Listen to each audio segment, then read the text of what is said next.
இங்கே இடத்துல ஒரு பீட்டா ஃபிஷ் தெரியுதுங்களா உங்களுக்கு? இது வந்து குட்டி போட்டு எங்கள் வீட்டில் குட்டி போட்ட பீட்டா ஃபிஷ் தான் இது.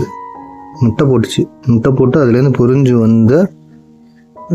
வந்து கிட்டத்தட்ட ஒரு 6 மாதம் இருக்கும். எவ்வளோ அழகாக இருக்குது பார்த்தீங்களா இந்த பீட்டா ஃபிஷ்ஷு.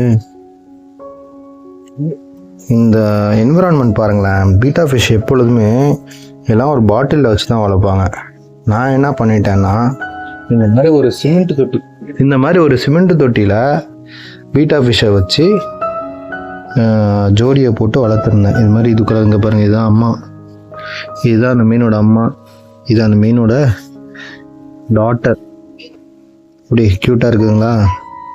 ஸோ நான் வந்து இதுக்குள்ளார ஒரு ஜோடி பீட்டா ஃபிஷ்ஷை போட்டு ஃபாக்ஸ் டெயில் அண்ட் இந்த மேலே இருக்குது பார்த்தீங்களா, இதுக்கு பேர் ஃப்ராக் பிட்டுன்னு சொல்லுவாங்க.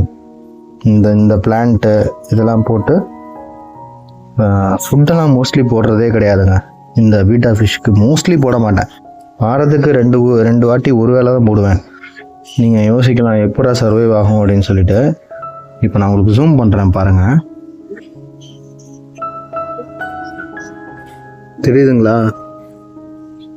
இப்போது இந்த மாதிரி சின்ன சின்ன மைக்ரோப்ஸ் எல்லாம் இந்த இலைக்குள்ளார இருக்குங்க, நிறையா தெரியுதுங்களா? இதெல்லாம் வந்து அந்த ஃப்ரைஸாக இருக்கும்போது அதுக்கு நல்ல ஒரு ஹெல்த்தியான ஃபுட்டாக மாறிடுது.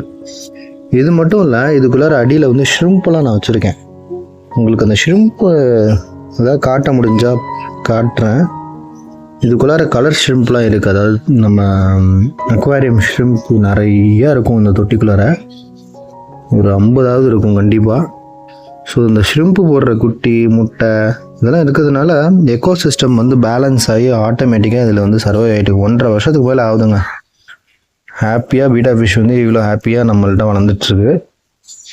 உங்களுக்கு இது பிடிச்சிருந்ததுன்னா கமெண்ட்டில் சொல்லுங்கள். வேறு ஏதாவது சந்தேகங்கள் இருந்தால் கேளுங்க.